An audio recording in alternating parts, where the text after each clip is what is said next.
안녕하세요. 이제 곧 부록되는 여자입니다. 어디에다 말하기도 낯뜨거워서 말하지 못했지만 제가 서러워서 더 이상은 마음속에 못 담아둘 것 같아 제 사연 한번 말해봅니다. 진짜 제 인생에 이런 일이 생길 줄이야. 어디 생각이나 했겠어요? 검은 머리 짐승이 무섭다는 걸 깨닫게 되었죠. 우선 저는 이혼녀입니다. 남편이 유책 배우자이고 정말 있는 정신 없는 정신에 혼이 쏙 빠지게 울며 불며 고된 시간 끝에 이혼을 했어요. 이때까지 워낙 힘들고 마음고생도 많이 해서 그런가 이혼하고 나서도 마냥 후련하고 기쁘지만은 않더군요. 분이 차올라요. 네, 맞아요.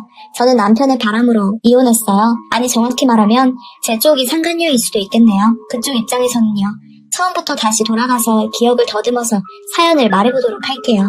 저는 영수학원에서 영어 강사로 일하고 있었습니다. 어느 날 일하다가 생리가 터졌는데 원래 심했던 생리통이 그날따라 유독 더 심하더군요.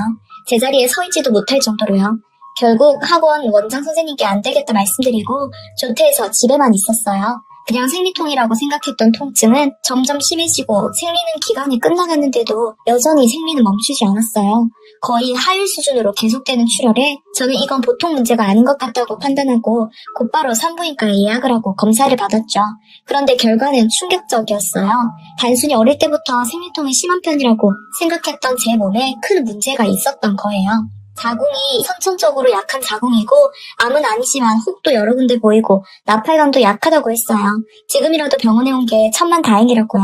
약을 처방받고 병원에 나서려는데 의사 선생님은 제게 충격적인 말을 꺼내더군요. 환자분, 죄송하지만 앞으로 자연적인 임신은 꽤 힘들 것 같네요. 시험관 악이나 인공수정 등 여러 방법이 있지만 환자분 자궁과 몸은 임신을 견뎌낼 수 있을 몸이 아닙니다.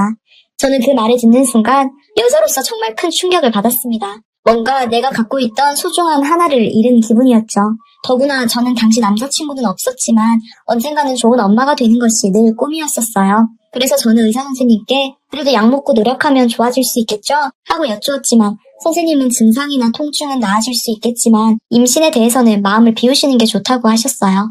사실상 저는 불임이고 평생 아기를 가질 수 없는 몸이라고 말하는 것과 같았죠. 저는 진료실 밖으로 나와 병원 계단에 가만히 웅크려 앉아서 혼자 멍하게 정신없는 사람처럼 앉아있었어요. 그렇게 앉아있는데 누군가가 제 어깨를 톡톡 두드리더군요. 그래서 돌아보니 흰 가운을 입은 의사 한 분이 서 있었어요. 진료를 보는 의사 선생님 같진 않고 좀 젊어 보이는 분이었죠. 그분은 제게 따뜻한 코코아를 건네면서 실례인 줄 알지만 진료실을 지나다 우연히 환자분의 진료를 듣게 되었다며 밖에 나가시는 거 보고 무슨 일이 생길 것 같아 불안해서 따라왔다고 그러더군요. 저는 괜찮다며 인사하고 그 선생님은 제게 너무 절망하지는 마시라고 사람 몸은 내일이고 모레고 어떻게 될지 모르니 어느 날 갑자기 몸이 확 좋아지는 분들도 많이 계시니 희망을 잃지 않고 약도 잘 먹고 검진도 잘 받고 운동도 하면서 열심히 사셔야 한다고 했어요. 그 위로가 그때는 어찌나 고마웠던지요. 그것도 의사가 하는 말이어서 그런가 한 줄기 작은 희망이 생기는 기분이었어요. 그렇게 그분께 감사하다고 인사드리고 병원을 떠나 저는 열심히 약도 먹고 병원도 잘 다니며 치료를 받기 시작했어요. 그 병원을 계속 다니면서 자연스럽게 그분과도 계속 마주치며 인사를 나누었고 그러다 점점 가까워지고 대화가 잦아지면서 저희는 연인으로 발전하게 되었습니다. 남자친구가 의사인 만큼 저를 잘 챙겨주고 제 몸과 건강을 항상 신경 써주었고 제 몸 상태를 다 알면서도 저를 언제나 사랑해주고 아껴줬어요. 저도 열심히 치료받고 긍정적으로 살려고 좋은 생각도 많이 하고 일도 열심히 했고요. 그렇게 연애를 하다 남자친구는 어느 날 제게 청혼을 했어요. 자기가 평생 지켜주고 보살펴주며 사랑해주겠다고 청혼했고 저는 좋다고 했습니다. 남자친구는 애초에 연애하기 전부터 제 몸 상태를 다 알고 있었고 그걸 알면서도 제 곁을 지켜주었으니 내 인생의 남자는 이 사람뿐이라고 생각했었죠. 예비 시부모님께서도 남자친구를 통해 제 이야기를 다 들으셨다면서 마음고생 말고 사는 내내 그저 건강만 하고 둘이 행복하게 살라고 그거면 된다고 축복해 주었고요. 우린 결혼 준비 힘든 거 하나 모를 정도로 행복하게 준비했었죠. 이 남자와 평생을 함께 한다는 생각에 그저 바보같이 행복하기만 했던 그때가 그립네요. 그렇게 저는 남자친구와 결혼식을 올리고 그 사람은 제 남편이 되었습니다. 결혼하고 나서도 남편은 의사 일을 계속하고 저도 일하던 학원에서 계속 열심히 아이들을 가르쳤어요. 양가 부모님께서는 제 몸 상태를 다 알고 계셔서 아이 얘기는 일절 꺼내지 않으셨죠. 그러나 제 행복한 마음 한켠에는 여전히 아이에 대한 갈망이 있었어요. 남편에게 몇 번 이야기를 꺼냈지만 남편은 펄쩍 뛰면서 지금 제 몸 상태로는 임신은 절대 안 된다고 반대했어요.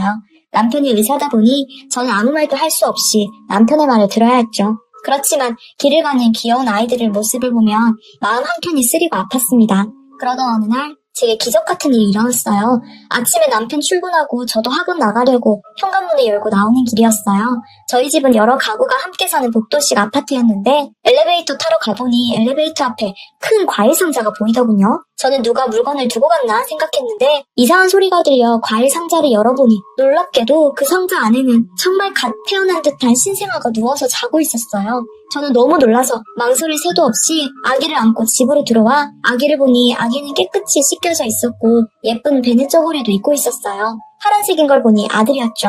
그리고 상자 안에는 큰 가방이 있었습니다. 가방을 열어보니 옷 몇 벌과 기저귀 몇 개, 젖병 2개, 그리고 편지가 있었어요. 편지에는 아이와 이 아이를 발견하실 분께 정말 죽을 찌르시는 마음으로 이 편지를 쓴다는 말과 함께 자신은 도저히 이 아기를 키울 수 없으니 제발 이 아기를 사랑으로 키워달란 말이 적혀 있었어요. 저는 그 편지를 보고 아기를 보니 이 아기는 내게 내려온 선물이란 예감이 강하게 들었어요. 곧바로 남편에게 전화해서 상황을 설명했고 남편은 처음엔 경찰에게 연락하자고 했지만 제 간곡한 설득으로 결국 아기를 저희가 키우고 호적에 올리는 거에 동의했어요. 저는 출생신고를 하고 양가 부모님께는 아기를 입양했다고 말씀드렸어요. 다행히 두 분은 너희가 좋으면 됐다 하시며 좋아해 주시더라고요. 저는 정말 아기를 내가 내 배 아파 낳은 내 아들이라고 생각했습니다. 학원에도 육아휴직을 신청하고 집에서 아기 돌보는 일에 열중했죠. 아기는 정말 너무너무 예뻤어요. 울고 웃고 재롱 피우는 모습을 보면 그간의 마음고생이 씻기는 기분이었어요. 남편도 아기를 정말 예뻐했고 저녁에 일찍 퇴근한 남편과 함께 아기를 돌보면서 아기 재롱 보는 게 저희 삶의 가장 큰 기쁨이 되었죠. 양가 부모님도 손주라고 하시며 정말 아기를 예뻐해 주셨고요. 출생신고할 때 이름도 제가 직접 지어서 신고했어요. 고심해서 사전 뒤져가며 의미있고 예쁜 이름 지어주려고 했었죠. 물론 밤새 아기 신경 쓰고 돌보고 내 시간을 다 투자해서 온 신경을 집중해야 하는 게 육아인지라 몸은 피곤했습니다. 그렇지만 아기가 씩 웃는 걸 보면 피곤한 게 전부 싹 녹아내리는 기분이었죠. 지인들도 초대해서 내 아들이라고 자랑했고 저 마음고생하는 거 안타까워했던 친구들도 어쩌다 이런 예쁜 아들 낳았냐면서 함께 기뻐해주고 아기 옷도 사다주고 선물도 사다주면서 같이 좋아했습니다. 그렇게 아기는 다행히 건강하게 무럭무럭 자랐고 직접 저희의 유전자를 준 게 아닌지라 바로 병원에 가서 검사도 하고 예방접종도 시키고 했는데 다행히 아주 건강하게 개월수 맞춰서 기고 짚고 일어서고 걸음마하고 이동하고 이유식도 잘 먹고 잘 자라주었죠. 우리 아들이 처음으로 제게 엄마라고 불렀던 그 순간이 제 인생 최고의 순간 중에 하나였고 아들이 웃는 모습을 보면 3일 굶어도 배가 고프지 않을 만큼 배불렀어요. 그렇게 우리 아들과 저 그리고 남편 이렇게 우리 세 식구는 영원히 행복하게 살 수 있을 줄 알았네요. 바로 그날이 오기 전까지는요. 우리 아이가 7살이 되던 해였어요. 유치원을 졸업하고 초등학교 입학을 앞둔 무렵이었죠. 학교 예비 소집일인데 아이가 미리 사둔 책가방 메고 가겠다고 얼른 학교에 가고 싶다고 들떠있는 아이를 데리고 예비 소집에 다녀오는 길에 제가 사는 아파트 1층에서 한 여자를 마주쳤어요. 처음 보는 여자라 그냥 가만히 지나치려는데 그 여자는 저를 보고 아무 말 없다가 제 손을 잡은 아들을 보더니 갑자기 눈물을 글썽거리면서 엄마야 이리 와봐 내가 너 엄마야 하더군요. 저는 너무 놀라 우리 아들 손을 꼭 잡았고 아이도 낯선 사람이 무서웠는지 제 손을 잡고 제 뒤에 숨어버렸습니다. 제가 누구신데 이러세요? 하고 물었더니 그 여자는 제게 다가와 눈물 맺힌 눈으로 저를 노려보며 말하대요. 자기가 7년 전에 여기에 아이를 두고 간 여자래요. 저는 충격을 받았지만 우리 아이가 겁먹을 걸 생각해서 일단 집으로 들어오시라 했어요. 집에 들어와서 아이를 방에서 놀고 있으라고 들여보내고 그 여자와 거실에 마주 앉았어요. 그 여자는 자기가 이렇게 불쑥 찾아온 것도 죄송한데 지금부터 자기가 내 인생을 구제해줄 이야기를 해줄 테니까 정신줄 붙잡고 하나도 놓치지 말고 집중해서 잘 들으라고 했어요. 그리고 그 여자가 해준 이야기는 정말 제 인생 전체를 뒤흔들어 놓았어요. 그 여자는 자기가 제 남편과 오랜 시간 만나온 그리고 최근까지도 만나고 있는 애인 관계라고 하더군요. 제가 남편과 결혼하기 전 연애할 때부터 이미 둘은 만나고 있었다고요.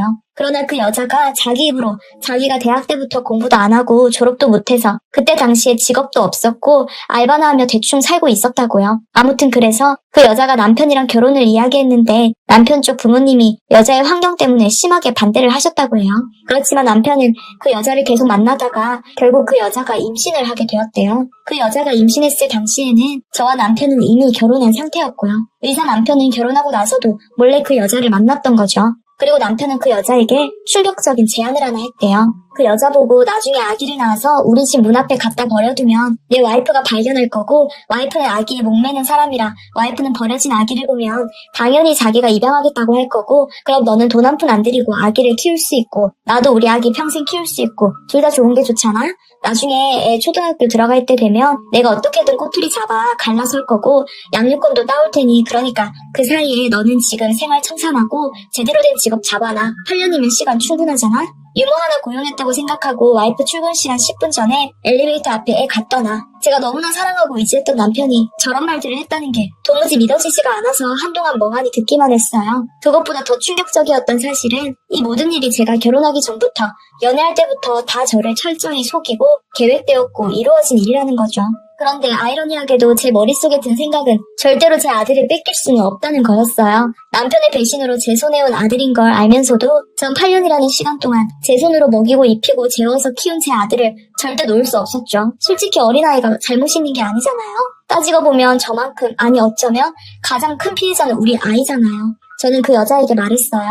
내가 8년이라는 시간 동안 내 시간, 내 돈, 내 마음 전부 다 바쳐 키웠어요. 당신이 뭔데 이제 와서 낳았다는 이유만으로 데려가려고 해요? 나중에 법정에 가서 그 얘기 그대로 해봐요.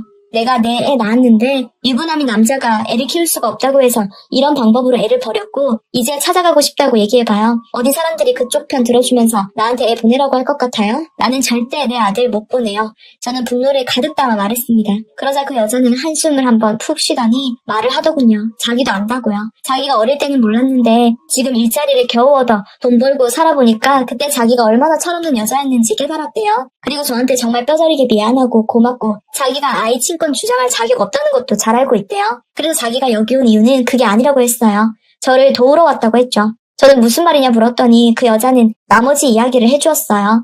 남편에 관한 이야기였죠. 그 여자는 아이가 7살이 되고 어느 정도 직업적 안정을 갖게 되자 약속했던 대로 처와 이혼하고 자기와 결혼해 아이를 키우자고 요구했어요. 그러나 남편은 그 여자에게 이렇게 말했다고 하네요. 자기는 8년 동안 아이를 키우는 동안 아내, 즉 저에게 점점 더 큰 사랑을 느끼게 되었고 이제는 이 여자가 내 인생의 유일한 하나뿐인 여자라고 생각한다고요. 내 아내는 아이를 사랑으로 현명하게 키운 좋은 엄마이고 앞으로도 아이를 훌륭한 사람으로 키워줄 사람이라고요. 그래서 미안하지만 자기와의 이 관계를 그만 끝내자고 말했다고 하네요. 아이는 남편과 제가 잘 키워서 좋은 사람으로 잘 키울 테니 너는 걱정 말고 네 인생 잘 살라고요. 그 말에 그 여자는 남편에게 배신감을 느끼고 제게 찾아오게 된 것이죠. 한마디로 복수였죠. 저는 그 이야기를 들었다고 해서 남편에게 감동받거나 그 여자를 향한 분노와 증오심도 사라진 건 아니었죠. 그러나 객관적으로 봐서 그 여자에게 가장 쓰레기는 제 남편이었죠. 저는 그 여자에게 말했어요. 그쪽은 지금 제 남편에게 화가 나서 미치겠지만 일단 시부모님께 알리고 저는 남편이랑 이혼 소장 접수하는 게 먼저니까 아이 얘기는 나중에 하자고요. 그러자 그 여자는 순순히 고개를 끄덕이더군요. 그리고 눈물을 흘리며 제게 말했어요. 정말 죄송하고 또 죄송하다고요. 자기가 얼마나 큰 죄를 지었는지 알고 있다며 자기 아이를 친모도 아니면서 사랑으로 잘 키워줘서 이 은혜는 죽었다 깨나도 갚지 못할 은혜라고 말하며 그저 울더군요. 순간 같은 여자로서 남자 하나 잘못 만나서 이게 뭔 죄인가 싶었어요. 저는 그 여자를 돌려보내고 그날 저녁 저는 시댁으로 갔습니다. 우리 아이는 친정에 맡기고요. 저는 남편에게 전화를 해서 지금 시댁으로 오라고 했더니 바보 같은 인간은 저녁 식사하는 줄 알고 신나서 바로 오더군요. 저는 남편과 시부모님 계신 소파에서 모든 것을 폭로해버렸어요. 그 여자가 증거라고 남기고 간 초음파 사진과 임신 테스트기 그리고 남편과 찍은 여러 사진들을 내놓으면서요. 당연히 시부모님은 큰 충격을 받으셨고 남편은 당황해서 처음엔 이거 다 사실이 아니라는 말만 반복하다가 이내 저와 시부모님 앞에서 자기 잘못을 다 인정하더군요. 자기가 다 잘못했다고요. 그때 부모님이 반대해서 자기는 도저히 포기할 수가 없어 몰래 만나는 중에 덜컥 아이가 생겨서 어쩔 수 없이 그랬다고요. 아이를 지울 수도 없고 그 여자와 결혼도 못하니 그냥 몰래 뒤에서 이렇게 만나고 연락했던 거라고요. 저는 남편에게 당신을 연애 때부터 결혼까지 쭉 나를 속이고 바람을 핀 거였고 그 상간녀 아이까지 내가 키우게 하면서 내 마음 가지고 놀며 키우게 했으니 그런 남자랑은 더 이상은 같이 못 산다고 지금 당장 이혼하자고 하니 남편은 주저앉아 눈물만 흘리더라고요. 자기가 모든 걸 잘못했지만 이제는 정말 저만 바라보며 사랑하고 평생 저랑 같이 살고 싶다고요. 그러자 시어머님은 김치 냉장고에서 김치 한 부기를 손으로 짚더니 주저앉아 있는 남편 얼굴에 김치를 던졌어요. 퍽 소리 나며 얼굴에 김치가 다 묻어있는 남편을 보니 조금 가엾긴 했어요. 시어머니는 네가 그러고도 사람 새끼냐고 내 배 아파하며 낳고 잘 키워서 장가도 보냈더니 이런 개망나니 같은 짓거리나 몰래 하고 있었냐고 울면서 소리쳤어요.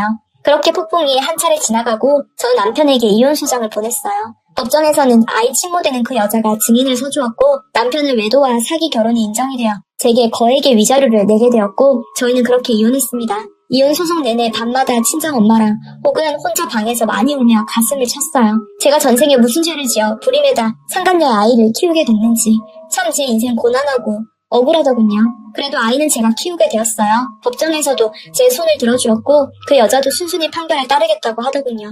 자긴 엄마 자격이 없다고요.